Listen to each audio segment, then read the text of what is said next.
really, really odd. Kind of...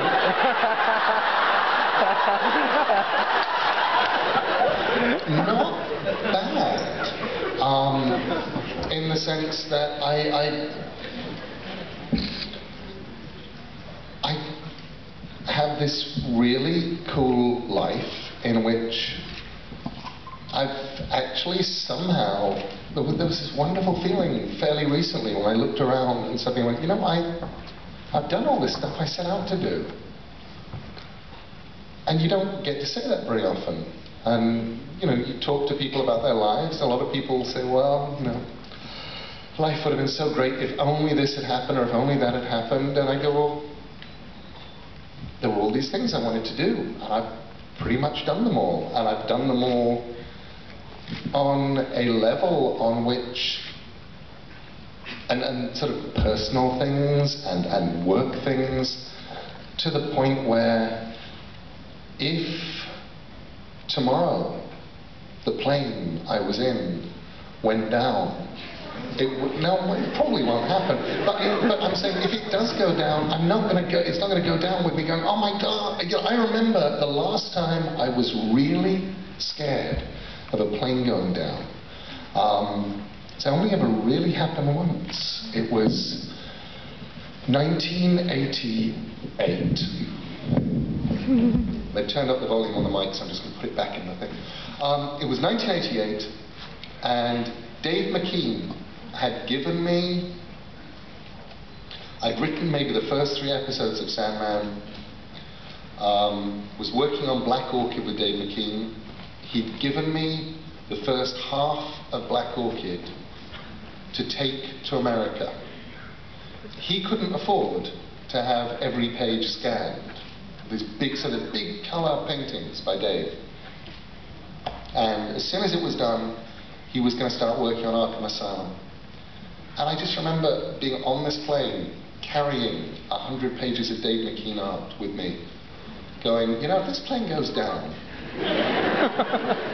nobody's ever going to see Black Orchid. Black Orchid will never be printed. Dave is never going to go back and paint these 100 pages again. And this Sandman thing I've started, they very unlikely just print the first 3 episodes of this thing that this guy then died, and but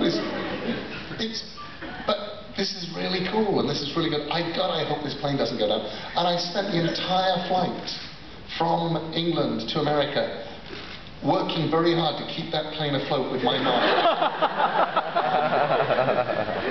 If the plane goes down tomorrow, I'm in great shape. I'm not going to go down going, God, wouldn't it have been good if I just had cool kids, or written a good children's book, or made a movie, or something like that? Because I've done all that stuff.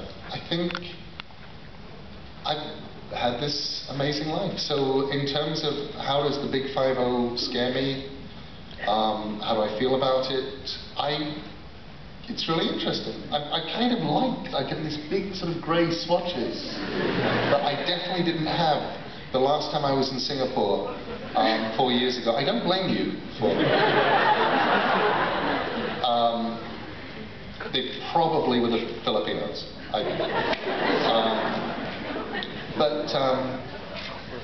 Any Filipinos just took offense from that. That was actually a very, very bad joke. And has much more to do with the sheer volume level of arriving in the Philippines from Singapore. Because Singapore, everyone's really enthusiastic, but you're all enthusiastic in a very, very quiet, polite, and organised sort of way.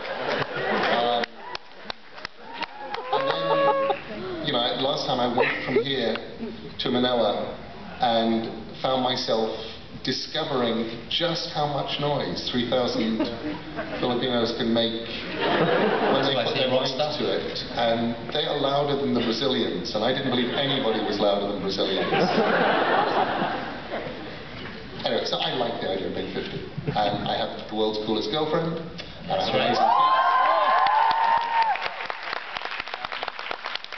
And life is generally fun. And the fact that I'm getting sort of, you know, more creased and more grey and slightly more rumpled, and actually have to suddenly It's this weird thing where you go, oh, I can't actually eat as much as I used to eat and burn off the same calories. I now actually have to exercise.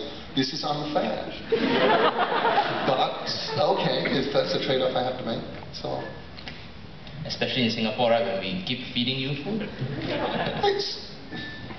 I have this theory that I evolved